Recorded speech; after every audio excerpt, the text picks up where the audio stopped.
जनवरी के महीने में दिखने वाली पहली पूर्णिमा को वुल्फ मून क्यों कहा जाता है? जब पूर्णिमा की रात में चांद अपनी पूरी चमक के साथ आसमान पर चमकता है तो कहीं दूर से आने वाली भेड़ियों की आवाज़ क्यों इतनी रहस्यमयी लगती है।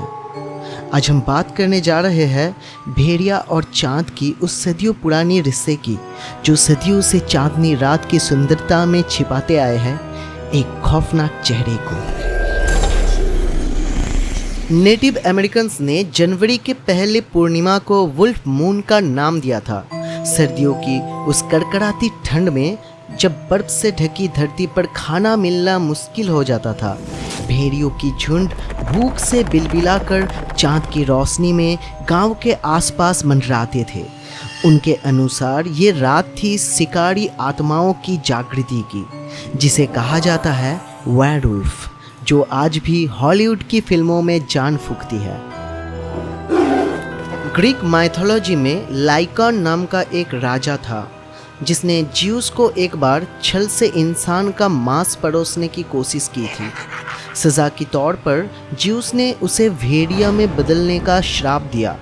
यहीं से शुरू हुई वेयरवुल्फ का वो परंपरा जो आज तक चली आ रही है। ग्रीक का मानना था कि कुछ लोगों में ये शक्ति होती है कि वे पूर्णिमा की रात में भेड़िए का रूप धारण कर सकते हैं। अब बात करते हैं कुछ रियल केसेस की जो आज भी साइंटिस्ट्स को पजल्ट करती है। Beast of गिवोडान।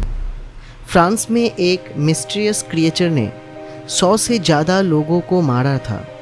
विटनेसेस का कहना था कि यह किसी नॉर्मल भेड़िए से कहीं बड़ा और ज़्यादा इंटेलिजेंट था। हालांकि साइंस का कहना है कि ये कोई नॉर्मल उल्फ हो सकता है जो रैबीज़ रोग से पीड़ित हो, लेकिन ये भी सच है कि मौत की घटना 3 साल तक बने रहे और रैबीज़ से पीड़ित एक जीव 3 साल तक कैसे जिंदा रहे। किसी का तो ये भी कहना था कि ये उल्फ की कोई विलुप्त हो चुके रेयर प्रजाति हो सकती है। खैर, वो जो भी था उसका आइडेंटिटी कभी रिवील नहीं हो पाया। The werewolf of Bedburg. Peter Stump नामक एक व्यक्ति को वेयरवुल्फ होने के आरोप में एग्जीक्यूट किया गया था। उसके नेबर्स का क्लेम था कि उन्होंने उसे ट्रांसफॉर्म होते देखा था।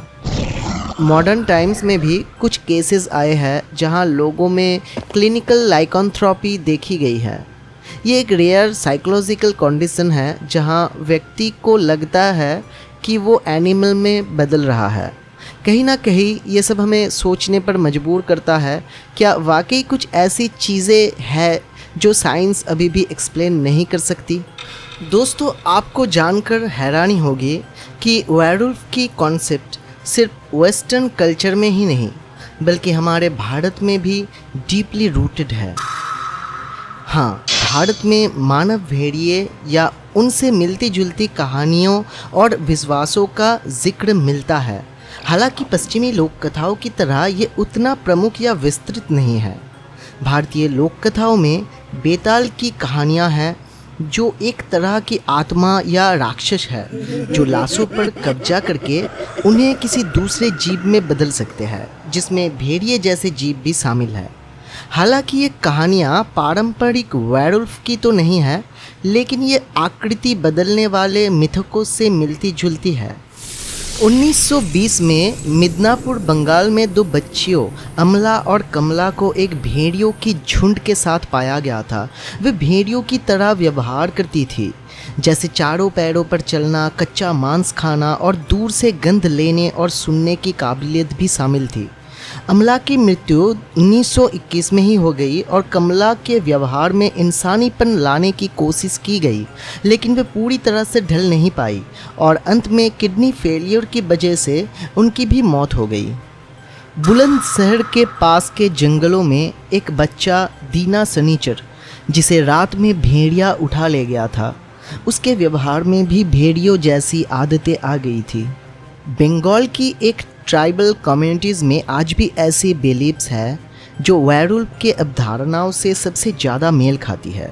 झारखंड और ओडिशा के कुछ एरियाज़ में लोग मानते हैं कि वहाँ के शमन जाति के कुछ लोगों में ये पावर्स होती है कि वे एनिमल फॉर्म में बदल सकते हैं। ये किस्से सीधे तौर पर श्राप या जादुई परिवर्तन वाले वेयरवुल्फ से अलग है, लेकिन ये दर्शाते हैं कि भारतीय समाज में इंसानों और भेड़ियों के बीच के असामान्य संबंधों और उनके व्यवहार में बदलाव के किस्से भी देखे गए हैं। भारत में पश्चिमी वेयरवुल्फ की तरह स्पष्ट मानव भेड़ियों की व्यापक कहानियाँ भले ही ना मिले, लेकिन ऐसी कुछ घटनाएं और रूप बदलने वाले प्राणियों की अवधारणाएं दर्शाती है कि मानव और पशु के बीच में समानताएं दिखाने वाला विचार भारतीय संस्कृति में भी मौजूद रहा है। अब सवाल ये है कि उल्फ मून और वेयरवुल्फ के बीच आखिर कनेक्शन क्या है। असल में पूर्णिमा की रात को वो रात माना जाता है जब चाँद की शक्ति अपने चरम पर होती है। एंशिएंट कल्चर्स का ये मानना था कि इस रात को कॉस्मिक एनर्जी इतनी तेज होती है कि ये इंसान के भीतर छिपे जानवर को बाहर निकाल देती है। सोचिए, हमारे पुराने समय में जब साइंस नहीं था, लोग अजीब व्यवहार करने वाले इंसानों को कैसे एक्सप्लेन करते होंगे। मेंटल इलनेस, एपिलेप्सी या फिर कई अन्य साइकोलॉजिकल कंडीशन, इन सबको वे सुपर नेचुरल पावर्स के साथ जोड़ देते थे। वुल्फ मून की रात में ट्रांसफॉर्मेशन की ये कहानी दरअसल ह्यूमन साइकोलॉजी की एक फैसिनेटिंग स्टडी है। पर क्या ऐसा कोई मेंटल या फिजिकल इलनेस हो सकता है जिसमें एक अच्छा खासा इंसान जानवर में बदल जाए? मॉडर्न साइंस के माने तो ऐसा कई केसेस में हो सकते हैं। हाइपरट्रिकोसिस एक जेनेटिक कंडीशन जहां शरीर पर एबनॉर्मल हेयर ग्रोथ होती है। क्लिनिकल लाइकेंथ्रोपी एक साइकियाट्रिक डिसऑर्डर जहां पेशेंट को लगता है कि वो एनिमल में बदल रहा है।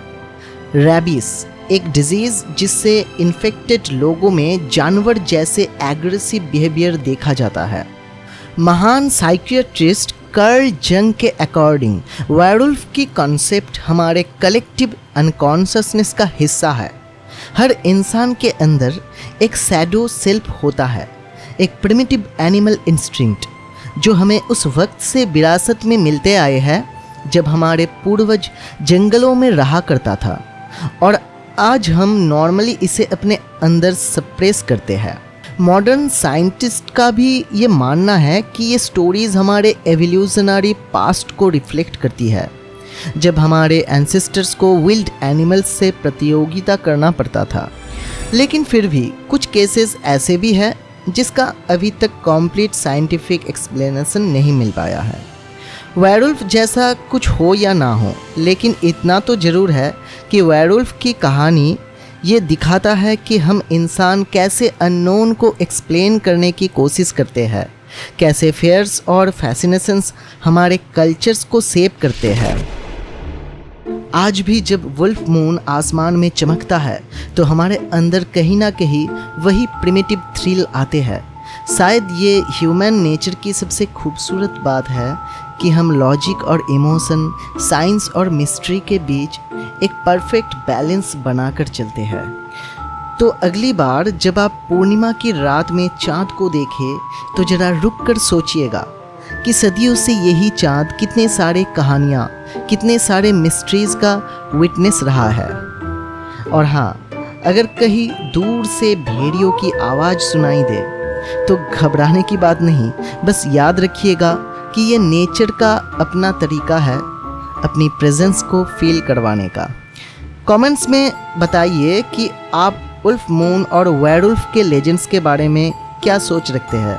और हाँ, अगर आपके पास भी कोई अपना मिस्टीरियस एक्सपीरियंस है तो उसे शेयर ज़रूर करना। मिलते हैं अगले वीडियो में।